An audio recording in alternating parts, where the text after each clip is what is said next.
Hi and welcome everybody. Thanks for joining. In the chat, I will put the link to our slides today so you all can access them and access the resources that I'm going to be talking about.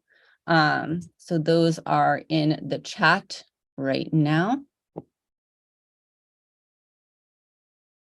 And again, thanks for joining us today. So today's session, we're going to be talking about leveraging social annotation in the age of artificial intelligence, with all the ChatGPT information that's been going around and chatter that people have been talking about in the education space since it launched in November. You may have attended our liquid margins episode a couple of weeks back. We had faculty join us from different universities across the country and talk about how the release of ChatGPT has impacted their teaching. And I'll link to that as part of the slides a little bit later on. Definitely go check that out if you haven't already.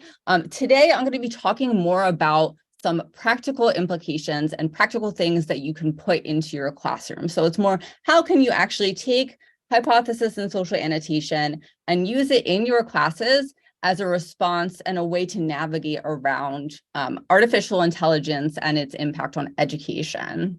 So I will share our background on ChatGPT results for the poll. It looks like most people know a little bit about it. And then some people have used it a little bit more extensively. So thanks for participating in that. It gives me some good background for the session context. So I'm going to start out by defining what ChatGPT is and AI generated text in general. So those of you who don't know very much, hopefully that gives you enough of a background to move forward in the session. I will then examine why students might turn to artificial intelligence. And then we'll talk about how you can use hypothesis social annotation in your courses as a response or in conjunction with these AI tools. So you can really consider how this is going to impact your class and how you want to respond. So just before I move on, a brief intro. My name is Christie DeCarolis. I'm a customer success manager here at Hypothesis. So I provide training for schools and help people use Hypothesis in their teaching. Some other useful information is that I use Hypothesis in my own teaching. I am an adjunct instructor, and I also used to be an instructional designer. So my students have a social annotation assignment that is due tonight. So I'm speaking from experience and my own use of the tool as well. So I'll start out by addressing what ChatGPT is. And before I actually answer this question, or I want to see kind of how we're coming, like what the mood of the room is. How are we all coming in and feeling about artificial intelligence in education? So if you could answer the poll, that would be great. And thanks to my team members who are monitoring the Q&A for me today. All right, looks like most people have answered. Wait like another second. Great. So it looks like we have people who are feeling a mix of excitement and concern. And then otherwise, most people are, leaning maybe a little bit one way or the other. So I'm hoping to address all of these perspectives, talk about why people might be concerned about AI in education, why people might be excited about it, and how we might use it to our advantage. So this is helpful to know how you're kind of personally feeling about it as we move on. So thanks again for your participation. So for those of you who don't know what ChatGPT is, basically it is a an artificial intelligence tool that can do the things that are on the screen here. So if you actually go to the ChatGPT website that's hosted by the company OpenAI, they will talk about, they will show you examples of things ChatGPT can answer. ChatGPT being the main AI tool that's kind of taken over the news, although it's not the only one. The capabilities that it has, and then also it will show you some things that ChatGPT can't really do. And I'll talk about that a little bit more as well. So for those of you who haven't used ChatGPT at all, I'll show you a little bit what it looks like to go and have a conversation with ChatGPT. So here's like a quick video of me just going and asking ChatGPT a question. I asked ChatGPT, how can I use social annotation in my courses? And ChatGPT writes a response for me. So if you haven't seen it in action yet, this is kind of what it looks like. So what exactly is it? Basically, it's a large language model, and it's trained on 500 billion tokens of text. Some of that scraped from the internet, others, other text databases coming from places like Reddit and Wikipedia. And so all of this text data gets fed into the model. And basically, the model is trained on what the most likely next word to appear is. So it's really a statistical model that will show you what it's putting words in a specific order. It's not really answering your question in a sentient way.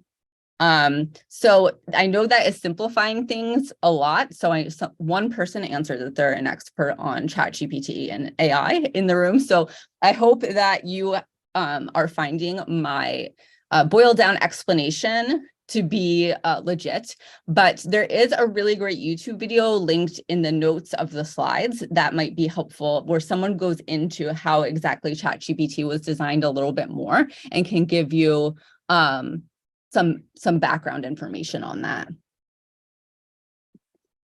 So we have seen throughout, since November, but especially as the semesters got started for the spring, all these different articles coming out about how AI is going to essentially ruin education. And it seems like most people here today don't necessarily agree with that, because a lot of people answered that they were excited about how ChatGPT is going to impact education. So we saw these bold claims like the college essay is dead, that it's a threat to higher education, that it requires like revamp of policies and teaching. And I do think it will require some careful consideration from us as teachers of how we're going to move forward and handle this as a source and a resource. But I don't want us to kind of have this knee-jerk reaction of like, AI is going to ruin everything in the world as we know it. So, things are getting a little bit clickbaity here. So a couple of notes about what ChatGPT can and can't do. So we saw a little bit of what it can and can't do from that screen in the beginning, where it showed what its capabilities were and what its limitations are. But I want to highlight a couple of things. Basically, ChatGPT, you can ask it questions and you can engage in dialogue with it. So I don't know if I'm like putting a particular date on myself here, but if we think back to the days of like AOL Instant Messenger, and when you would IM Smarter Child, that was like the retro chatbot of the early 2000s, perhaps. So this is like a smarter version of Smarter Child, I guess. We have something that's trained on lots more data. So it can engage in dialogue with us. However, it is trained on a static data set for right now. It cannot browse the current internet. It can't reference anything after 2021. It actually cannot cite specific examples or quotes from another text. And it also cannot fact check things. So again, it's creating a predictive model of what the most likely next word is in a sentence or in a paragraph.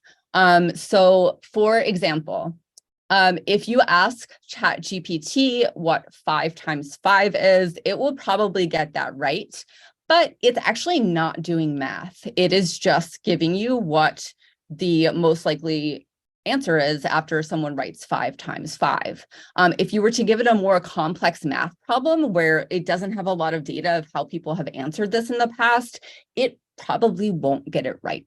But it will give you a response and it might make you think that it is the right answer. But again, it's not doing math in the background. It's not a program that is, built to do that.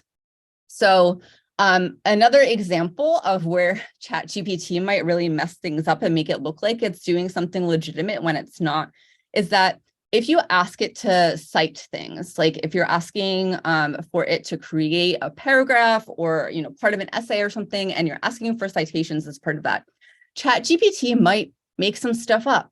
So it could mix up the authors of 2 different papers, or it could completely invent papers or authors, again, because it's just predicting what the most likely next word is, given some certain parameters. So hopefully this gives you a little bit more context for what might be possible with ChatGPT and where it might also present us opportunities. And there is a link towards the end of the deck here of some websites that go into more detail about what ChatGPT can and can't do. So I'm going to pause for yet another poll and see how you all have kind of talked about ChatGPT at your own school so far. And I also want to take this opportunity to pause and see if we have any questions that have come in that might be worth addressing for now. I see someone asked about what social annotation means. I'm going to get to that in just a moment. So our first big thing is, what is ChatGPT? Our next big thing will be, what is social annotation? Deborah Eastwood asked a really good question about how ChatGPT handles misinformation from the internet. So that's something you have to keep in mind. If you ask ChatGPT to do something with like incorrect information, it will still write it. So I could ask ChatGPT to write an essay about how climate change isn't real, and it will find information of, puts together text with arguments about how climate change isn't real. So it can produce misinformation, and that is a caution that we should pass on to our students. So it looks like most of you have discussed AI at your school as a faculty. About a quarter of you have talked about this with your students. And some of you have also developed assignments with it. So that will come into play as we move on. I'm hoping that we can figure out some ideas for people who haven't used it as an assignment. I also see that people have mentioned Bing and Wolfram Alpha as AI tools that might have different capabilities than ChatGPT. So I think that even though I gave some specifics about ChatGPT in the prior slide and what it can or cannot do, some of the things that we're going to talk about as far as social annotation and AI goes will still apply no matter what tool you're talking about. So even though those very specific things were about ChatGPT, the rest of that, this session will really be kind of tool neutral when it comes to AI. So thanks again for the poll participation. So some thoughts on why might students turn to ChatGPT or artificial intelligence tools for coursework. And it looks like about 35% of you, based on the last poll, had said that you think your students are using ChatGPT. So the first might just be they are looking for information. ChatGPT kind of makes things a little bit easier as far as getting information goes than Google.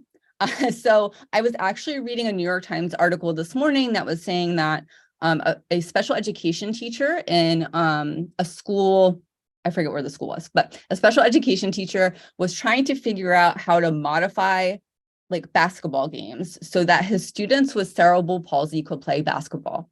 So he asked ChatGPT, how can I modify a basketball game so that my students with, or so, users with cerebral palsy comply, or people with cerebral palsy comply.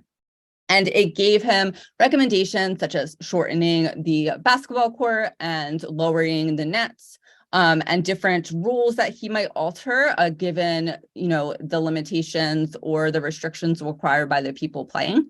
So I think it can, make things a little bit easier, and that gave him quickly a response where maybe he would have had to do some searching around Google and synthesize information on his own. So he could put his energies elsewhere. Students also might be doing that with ChatGPT.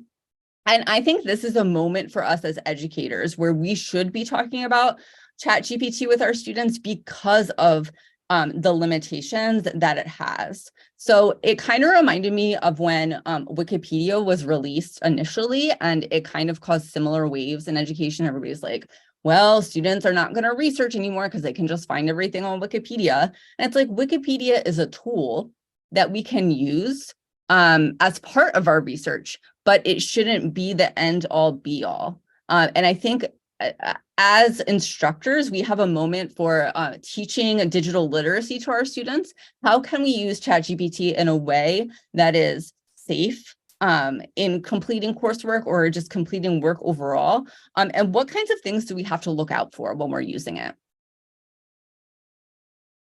ChatGPT can also serve as a source of real-time feedback for students in writing.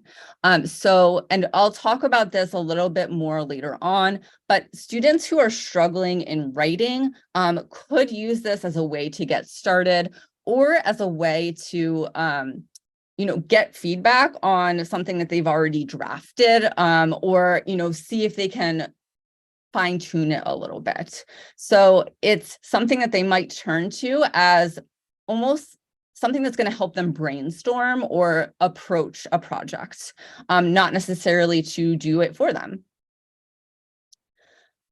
They also might be feeling pressures from, the way that grades are structured in a particular course. If they are feeling unsure about the course materials, perhaps they're turning to ChatGPT because, a big grade is coming up that's worth 40% of their grade overall, and they don't want to do bad on it.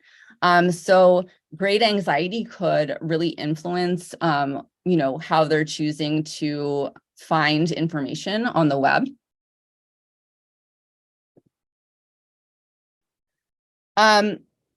And then stress or feelings of overwork could also help them or contribute to them turning to ChatGPT. So this is something that kind of goes back to that story of the special education teacher, right? Your time is strapped. Our students today are working, they have families, they have responsibilities outside of school that are taking up their time oftentimes. They have so many other concerns that are demanding their time that they might see this as a way to, approach their work in a more efficient way. So that might influence their decision as well. And then, as I was saying, the lack of time kind of goes hand in hand with the stress or overwork. As due dates near, if you have like really strict late policies, that could influence a student and their decision to use or not use an AI tool.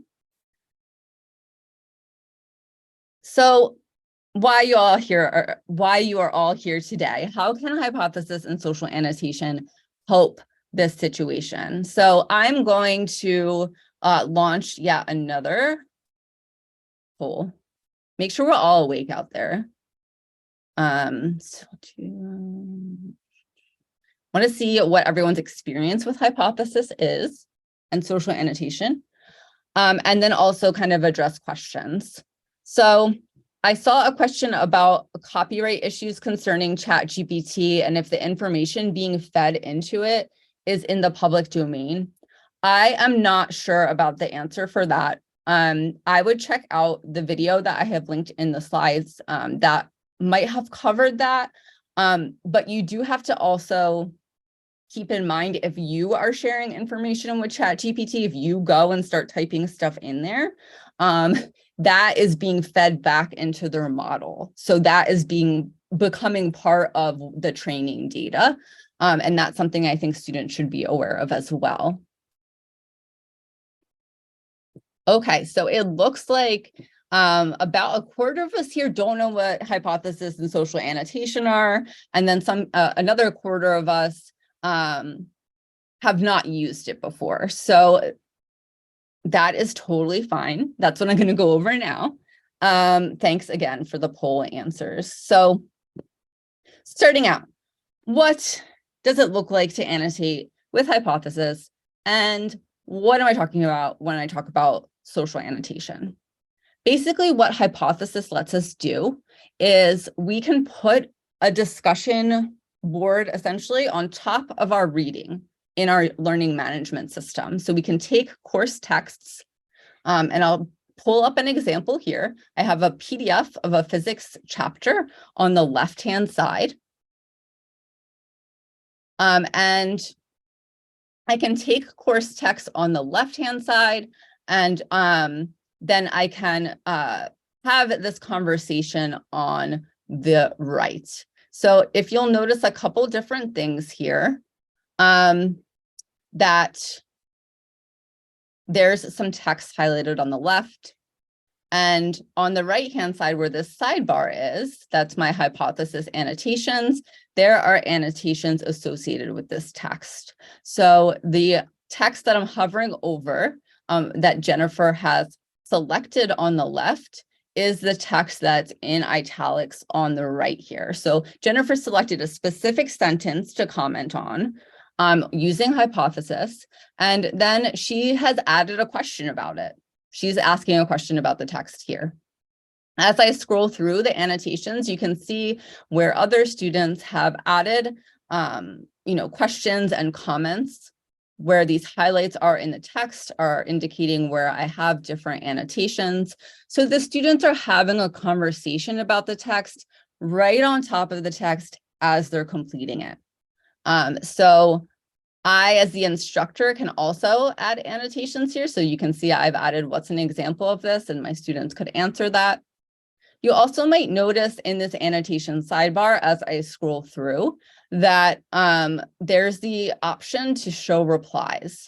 So if I click that option to show replies, it will expand a threaded discussion about this one piece of text that the students are referencing. So in this instance, Jennifer has commented about the law of conservation of momentum, which in my opinion, this textbook does a really bad job of explaining. So she's trying to reword, like, so this is what this means. She's trying to kind of talk that out in her annotation, and Malika comes in and responds, yeah, actually this video might help you understand as well. So students can have a conversation, they can answer each other's questions, or I can come in as the instructor and ask and answer questions as well. So kind of like a discussion board. Key difference here, I don't really like comparing it to a discussion board because I find the conversation to be a lot more natural. The key difference here being the students are having this conversation and reflecting about things as they're doing the reading. So they're not, doing the reading and then later on responding to a specific prompt that you've given them in a discussion board as a separate activity. They are thinking about how they're understanding the reading as they do it, and writing out those thoughts and writing out those reflections as they're completing the reading. Hypothesis makes it really easy to use in your learning management system. So we are integrated with the major learning management systems that you may be using: Canvas, Brightspace, Moodle, Blackboard being kind of the main ones that we see in schools. Basically, what this means is that the students don't have to do anything extra to use hypothesis in your course. Once you set up a reading with hypothesis, the students can open up the reading and they can start annotating. They don't have to create an account. They don't have to log into something separate or anything like that. Another great advantage of the LTI integration is that you can grade the annotations, and those grades will get sent right back to the grade book. Jeremy, I see you have popped up. Does that mean something's going on that we should be addressing? No, I think I was just responding off line to a Q&A. Not sure what popped up for me. Sorry. Oh, I just saw all of a sudden your video was here. So I was like, oh, is there a question I should answer? So thank you. We do have links to some of our resources on different LMS setups if your school already has access to Hypothesis, but I will talk a little bit more later about how you can learn more about how to use it. So today I won't be going over the technical details of how to set up a Hypothesis assignment, but we will be offering that soon so we can help you learn how to set that up in your learning management system. So Hypothesis, again, it's really allowing students to have this conversation about the text as they're doing it, as they're reading it, and they can incorporate multimedia like videos, like images, and they can incorporate links too. So it's going to make their reading experience a lot more engaging than if they were completing the reading alone.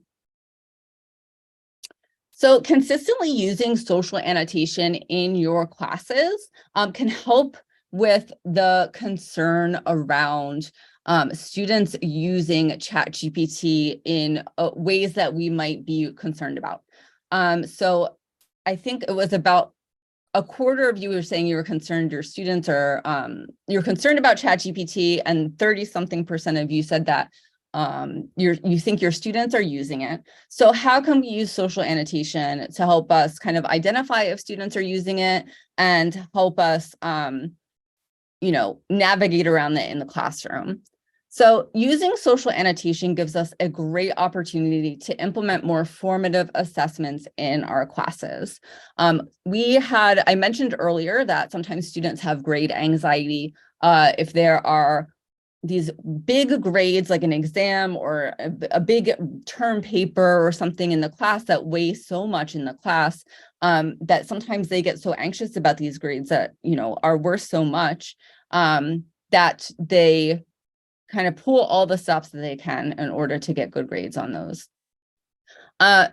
If incorporating social annotation helps us emphasize the process over the product. Students are engaging with the course materials week to week.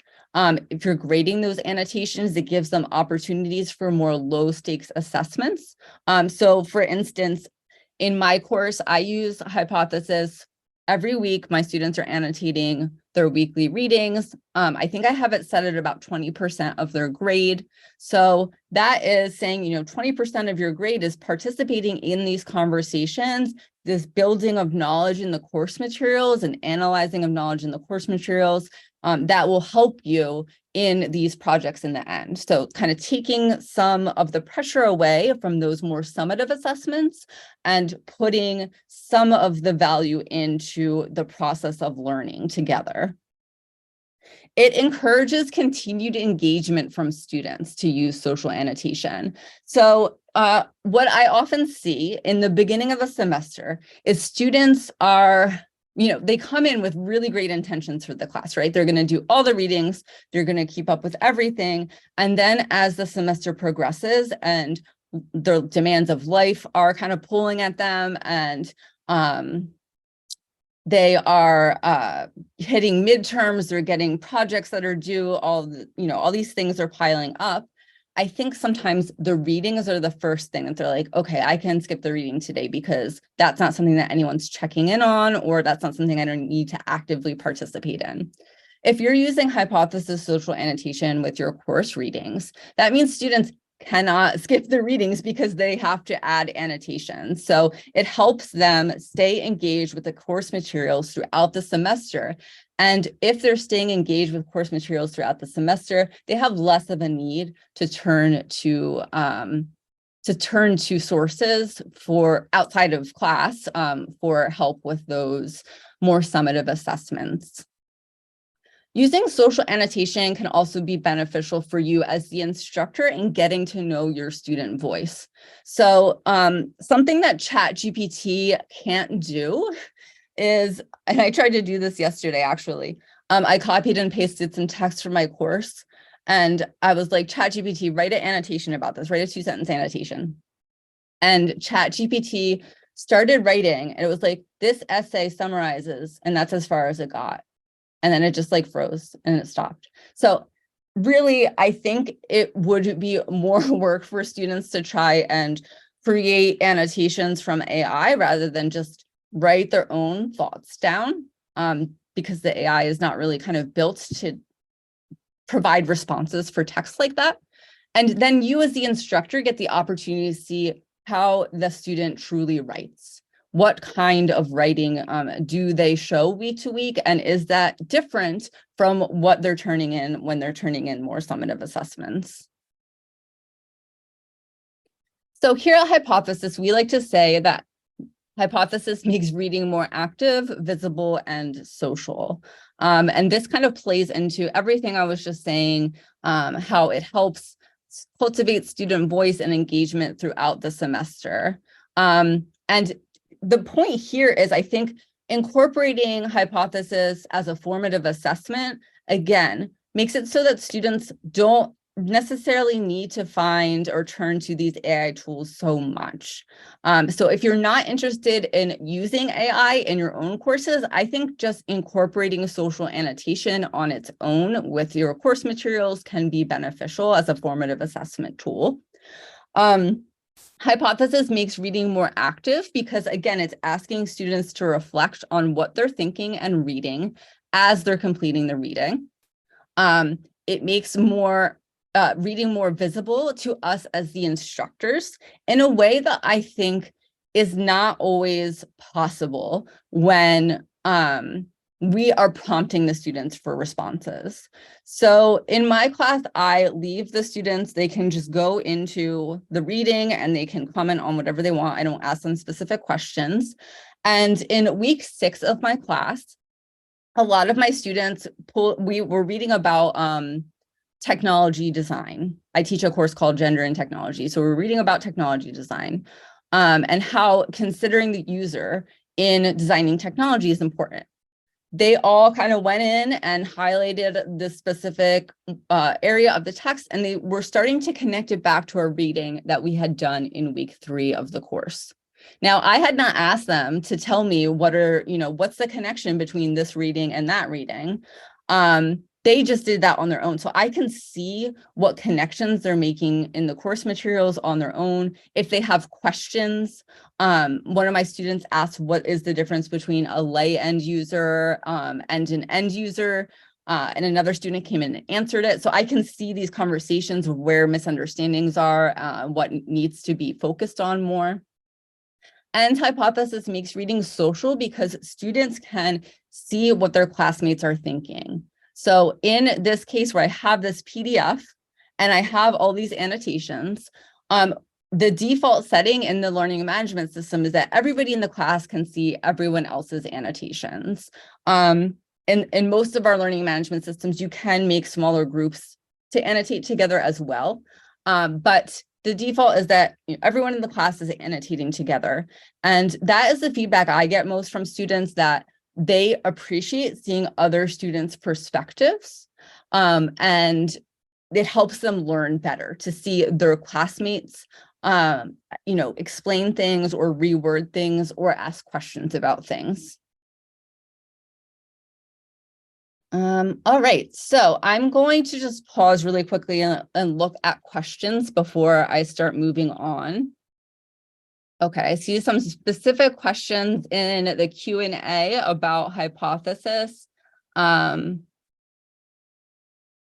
great, and my team is answering those, so please check out the Q&A if you have not used it. So moving on. What does this look like in practice? So what I gave you all these ideas, I just kind of went over like the big picture. How does Hypothesis help in our courses? But how can you actually use it in your course? Like very specifically, you're like, okay, Christy, how do I use it in my course? Let's look at some specific examples. As I said, using annotation as formative assessment can be super helpful as a way to learn student voice and kind of line students up for those larger assessments. So as you're kind of creeping towards an essay or an exam, how can you use social annotation to get students ready for that? Is there a way that you can structure social annotation assignments so that students are better prepared for that essay or exam? And so that you can see where those uncertainties might still lie.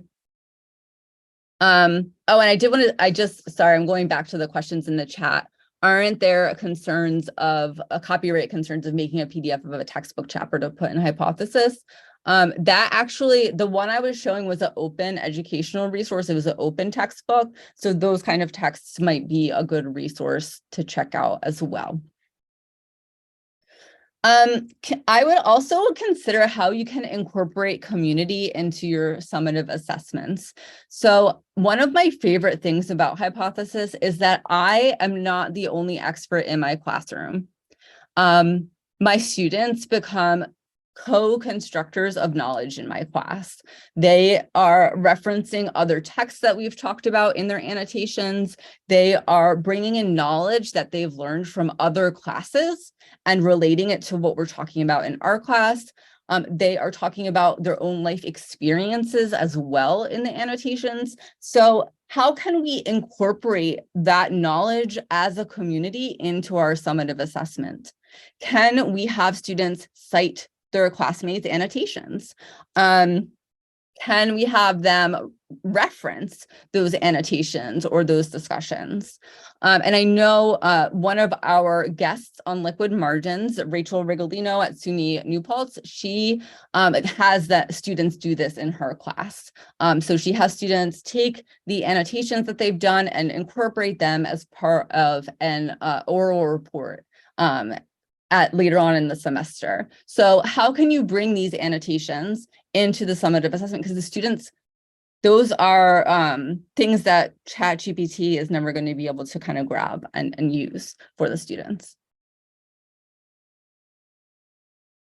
And then I think what some of you are here for and some of you are already doing is incorporating AI into the assignment process. So how can we see AI as a collaborator and how can we see AI as an editor? So I said earlier that students might be turning to artificial intelligence tools as a way to look for information or as a way to get some feedback or to fine-tune their writing.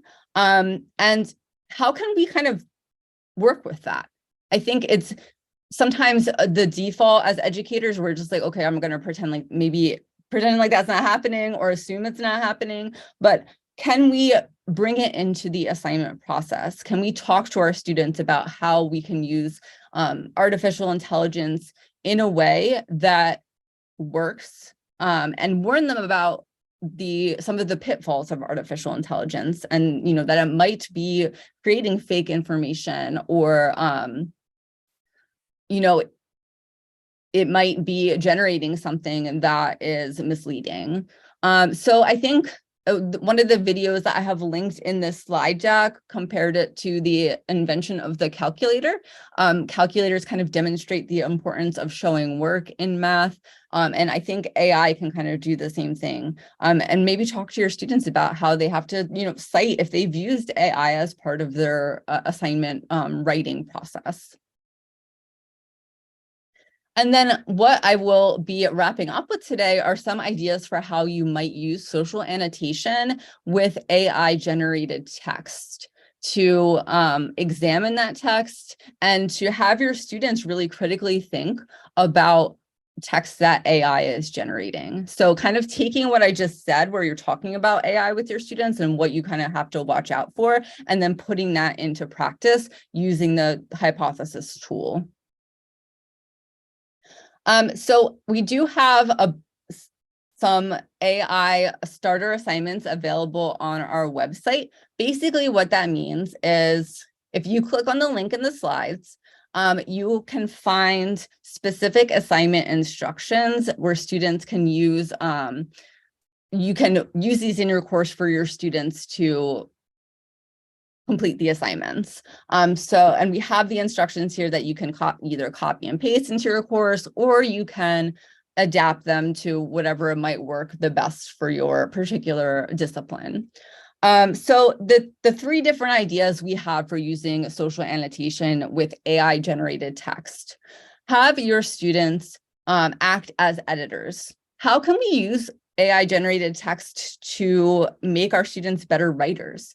Can you ask ChatGPT to write some kind of essay and have your students critique the literal writing style? How could ChatGPT make arguments stronger? Is ChatGPT writing in a way that is interesting or diverse? So have them annotate specific elements of the writing style or form. I have to say, I personally think that AI writing is a little boring. So it could be interesting to explore the strengths and weaknesses of that writing style with students.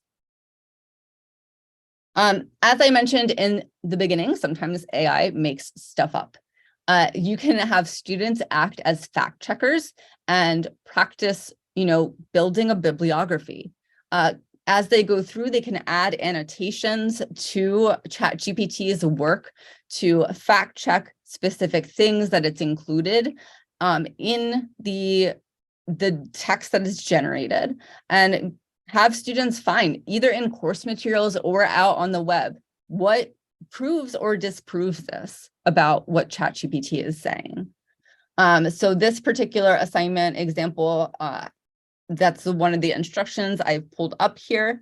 And we have some examples of ChatGPT generated text. So for example, this history text is asking about it's asking ChatGPT to write an essay about how bartering contributed to the rise of commercial capitalism. Did ChatGPT just make stuff up in this, or is this all factually accurate? Do these arguments make sense? We can have students fact check its writing. And then finally, students as content experts. So similar to the fact checking article, but really I would have them analyze the accuracy of ChatGPT produced content in a very specific way. So this is thinking of students more as like, if you ask ChatGPT to write an essay from the perspective of a specific person, or to make an argument from the viewpoint of a theorist who, follows a specific theory, can the student, go through and annotate if those claims match up with that particular argument, or is ChatGPT getting the perspective wrong in that case? So if you have ChatGPT write, poetry in a specific style, if it writes a haiku, is it actually writing a haiku? Does it know what the rules of a haiku are? So you can generate different ideas for content from a specific perspective, losing the ability to form words here, from a specific perspective or using a specific style, and have students analyze whether or not that's being met. So another poll here for you all. How do you think you might use social annotation in your own courses? Are you thinking about just using it as more formative assessment and a way to get to know student voice? Or do you think you want to have your students annotate some ChatGPT text?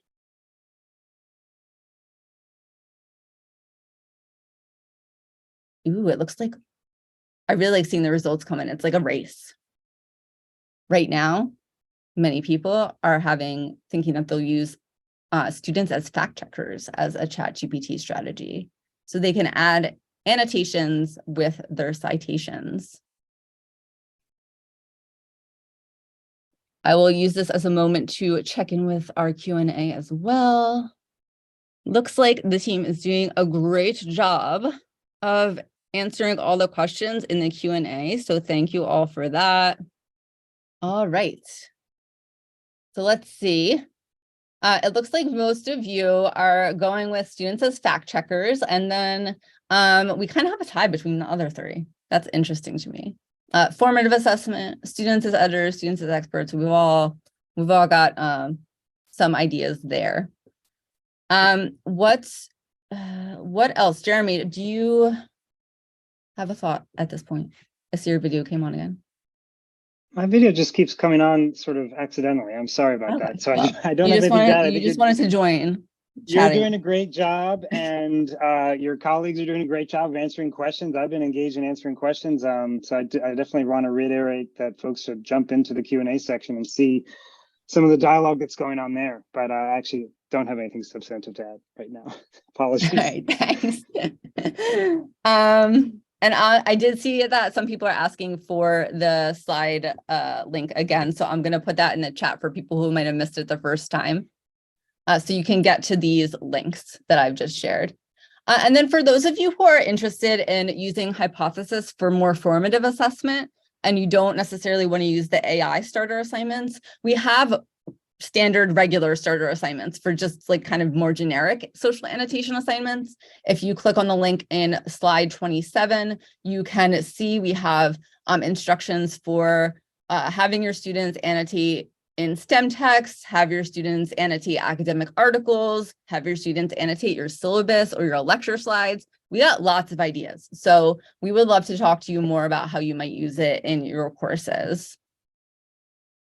So I don't want to leave the presentation without just bringing up some considerations you might think about as you decide to use AI in your own courses.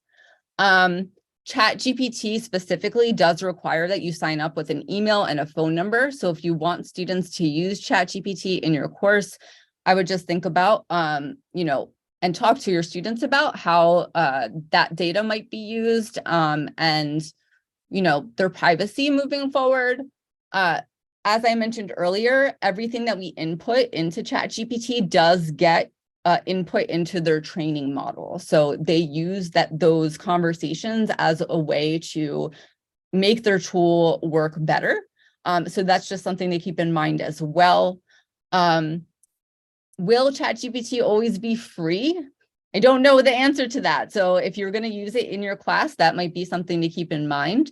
And then there are a lot of ethical questions out there about having students use these AI tools as part of class. So there's an article linked here if that's something you want to explore. But I just like to bring it up as like some considerations you might think about as you proceed in our new landscape of education. Some resources, as I mentioned earlier again, that you might want to check out are our Liquid Margins episode, where we interviewed faculty about how they are using ChatGPT and AI in their courses or how they're responding to it. And then Jeremy, whose video keeps popping on, wrote a blog post about 5 ways to use social annotation with and against ChatGPT. That is linked on the slide as well. So you might want to check that out to see some ideas in there too. The first link on this slide is a video that I referenced a couple times, learning about how ChatGPT and large language models work. So if you want to learn more about that, I really recommend that first video. And then there are some other great resources here to learn more about ChatGPT and just some of the articles. I know there are a million articles out there about ChatGPT and education, so there are just a few to read more about. And I am going to ask one final poll question before I hand this off to Jeremy on purpose this time. I just want to see if who here knows that their school has access to Hypothesis and who does not and who is not sure, so we can follow up appropriately. And Jeremy, why don't you take it from here? Yeah, thanks. Brava, Christie. That was truly a wonderful program that you just ran us through. So thanks so much. If you could go one more slide. I want to talk about our partnership program. So this poll question that's up on the screen right now is an important one to consider. Is your institution already a Hypothesis customer? This is a visualization of our Hypothesis customer. We work with over 400 institutions of higher ed across the world, and you may know that your institution is one, or you may just want to write in. You could ask in the Q&A, I suppose, like, is my school a customer? And we could let you know right now. But if you are a customer, or you would like to become a customer, we have a really tremendous partnership program that offers quite a lot to our instructors and administrators.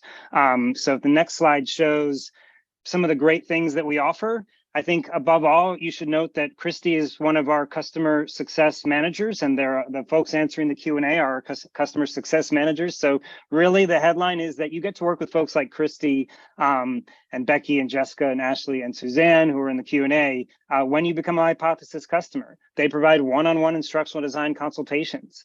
They can customize webinars for your campus. We're going to start delivering a version of this ChatGPT webinar to our specific campuses, tailored to their particular needs, or perhaps to some particular departmental needs. So we also have just regular trainings.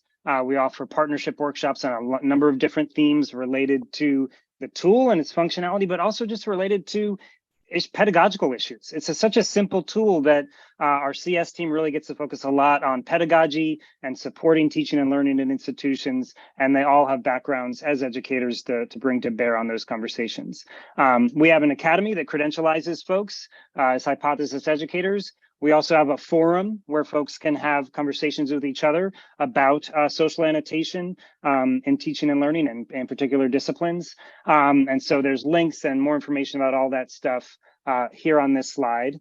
And so one more slide. All that stuff is available to you if your school is already a customer. And if you're not a customer, it's a great time to become a customer, because we have a really great promotion going on right now. We're calling it our Summer Boost promotion. It's discounted pricing for a summer term implementation. It includes complete access for all students and faculty at the campus to the use of Hypothesis. Includes workshops, as I said before, that our CS team delivers. There's no additional cost for the integration, the technological integration. So it's a really great opportunity to start exploring social annotation in your courses or on your campuses, especially ahead of the fall term. Summer's a great time to try a new tool and consider it for adoption at a wider scale in the fall.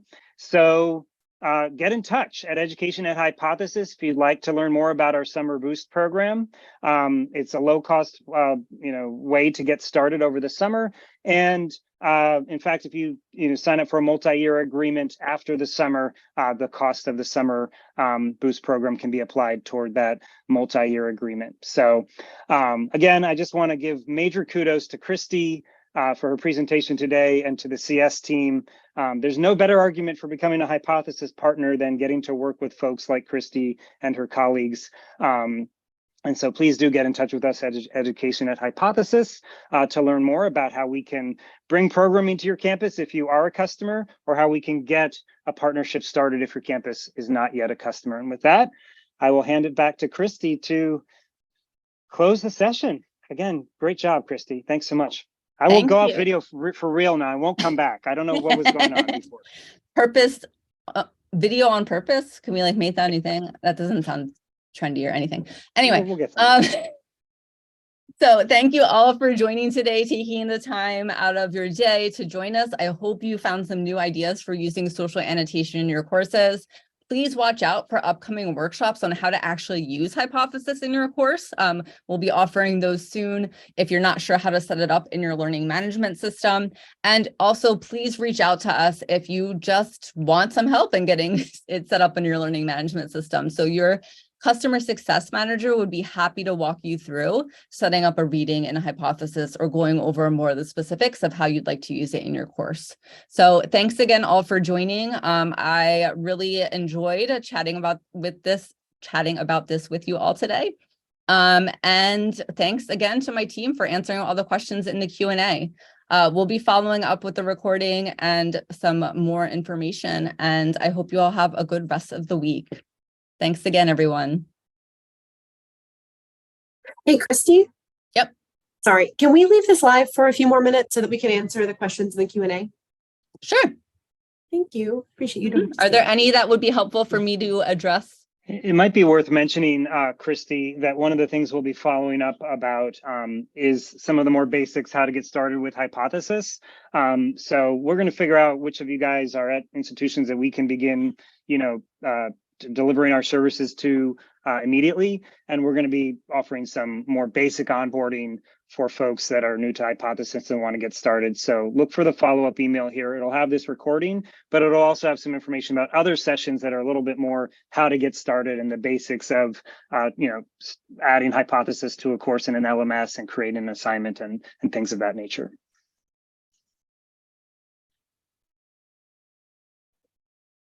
And there's one question about copyright issues, the content that gets fed into it, is it public domain? So, Christie, do you want to answer that? I'm not on video. Do you want to take that one, or the content that gets fed into it? Yeah, or... I think I have an answer here. Oh, yeah. No, I did answer it a little bit earlier. I'm not sure about the content that was fed into it. Sure. If it was like guaranteed as public domain content. I'm not sure about that. Yeah, so hi, I'm Ashley, another customer success manager. What I've learned about the language, how the language model is built, is that it's surveyed large, giant bits of text, but not necessarily as holistic units, and built basically like a spreadsheet of how those words are related to one another, to understand things like sequence and patterns and how the things fit together. So it's likely, I guess, that some of those bits of text that it found came from books, from copyrighted books, right? But the way that it was used was maybe, separate from the same copyright laws that protect an entire text from being reproduced. Thanks, Ashley. Yeah, that's a good point. I'm not sure. Like I said, I'm sure there's copyrighted stuff out on the internet that's like not necessarily supposed to be. And I'm not sure if like something filters that data out or not. Becky pointed out that someone had asked, can you speak more freely about your own more advanced use of ChatGPT in conjunction with Hypothesis? So I have not yet incorporated ChatGPT assignments specifically in my course. But I definitely want to do that. I'm having my students annotate articles about ChatGPT. I'm not having them annotate ChatGPT written text quite yet, just because of the timing of when the semester started and when I had my assignments ready. But I would definitely will be doing that in the future, just to see, especially because my course is about technology. It's very like timely. Oh, someone. This is the beginning of a conversation, we should say. This is just the beginning. There'll be more on this topic, and we're here to continue the conversation. But go ahead. Sorry, Kristen. Oh yeah, someone put into the chat or the Q&A that the training data for ChatGPT was vetted and is why it's limited to before 2021. There's a lawsuit with GitHub that is illustrative as the stuff that's being outputted is public. And why they can't be done until they include transparency in sources. Yeah, they can't. Yeah, they have to include more sources for AI generated text. In an earlier question, someone asked if you can scan a hard copy into a PDF file. Those kind of files typically aren't readable because they're images of the pages, not text. How do they work with the annotation tool? That's a good technical question. And you're correct in that if you have scanned an article, your text does not have optical character recognition or OCR on it, which means that Hypothesis would not recognize the text on the file as it is. However, there are plenty of resources for adding OCR to a text. We have a website, and I'll put this in the chat, where you can load a text that does not have OCR, and it will give you a version back that does have OCR. Adobe Acrobat licenses are often provided by institutions. Some institutions have access to other tools like Census Access. So if your institution has a tool for adding OCR to a document, you would just want to do that before you load it into Hypothesis. And most institutions do, because it's an accessibility issue. It's just good practice to add the OCR anyway before you load it into your course.